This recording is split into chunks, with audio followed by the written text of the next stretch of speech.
हिंदूवादी नेता अभय सिंह को बेल मिल जाने के बाद अन्य मामलों में फिर उन्हें फंसाकर जेल से रिहा नहीं किए जाने पर हिंदूवादी नेता भैरव सिंह उनसे मिलने घाघीडीह जेल पहुंचे और प्रेस वार्ता कर राज्य सरकार को दोषी करार देते हुए राज्य सरकार पर ओछी राजनीति करने का आरोप लगाया। रामनवमी महोत्सव के बाद शास्त्री नगर में उत्पन्न हुए दंगे मामले में अभय सिंह समेत उनके समर्थकों को जिला पुलिस द्वारा दंगा का आरोपी बनाते हुए जेल भेजा गया। कुछ दिनों पहले शास्त्री नगर दंगा और जुगसलाई मामले में भाजपा नेता अभय सिंह को बेल दिए जाने के बाद पुनः किसी अन्य मामले में उन्हें बेल नहीं मिला, जिसकी वजह से फिलहाल उन्हें जेल में ही रहना पड़ेगा। जानकारी मिलते ही हिंदूवादी नेता भैरव सिंह जमशेदपुर पहुंचे और भाजपा नेता अभय सिंह से मिलने घाघीडीह जेल गए। अभय सिंह से मुलाकात करने के बाद भैरव सिंह ने एक प्रेस वार्ता आयोजित कर सरकार की कार्यशैली पर सवाल खड़ा करते हुए कहा कि एक षड्यंत्र के तहत सनातन धर्म के लिए लड़ने वाले लोगों को परेशान करने का कार्य राज्य सरकार के इशारे पर पुलिस कर रही है। राज्य में आपराधिक घटनाएं, महिलाओं के साथ दुष्कर्म, हत्याएं जैसी घटनाएं घट रही है। सरकार का ध्यान इस ओर नहीं बल्कि सरकार सनातन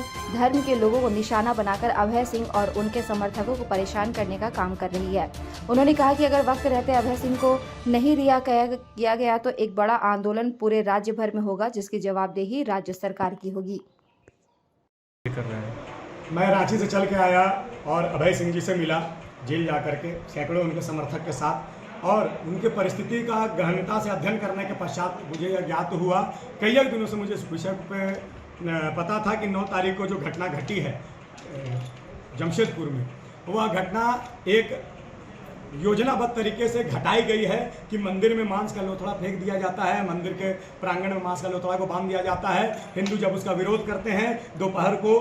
उनके इफ्तार पार्टी के बाद शांति दूत लोग आते हैं और मंदिर पर पथराव करते हैं, जिसमें जख्मी होने वाले पुलिसकर्मी और हिंदू होते हैं। और इसका त्वरित कार्रवाई करते हुए पुलिस जो है अपराधियों को ना पकड़ते हुए, इस बात का चिंता ना करते हुए कि मांस का लोथड़ा किसके द्वारा टांगा गया है, यह जो समस्या है उसको क्रिएट करने वाले लोग कौन है, अपराधी कौन है, इसके बारे में जांच ना करते हुए त्वरित कार्रवाई करते हुए अभय सिंह जी को अरेस्ट कर लिया जाता है। उनके साथ उनके सैकड़ों समर्थक 32 अन्य कार्यकर्ता का उनको अरेस्ट कर लिया जाता है, और केवल इसलिए क्योंकि यह सरकार नहीं चाहती है कि सनातन धर्म का विषय उठाने वाले लोग आगे आए। यहाँ के झारखंड का स्थानीय मूलवासी लोगों का जो समर्थन देने वाले लोग हैं वो आगे आए। वो केवल क्रिमिनलों का समर्थन करना चाहती है, भ्रष्टाचारियों का समर्थन करना चाहती है, बलात्कारियों, जो कि हमारी बहन को झारखंड में कई एक बहन है जिनके घर में घुस करके बलात्कार हुआ, उनको घर में घुस करके जिंदा जला दिया गया। रूबिका पहाड़ी को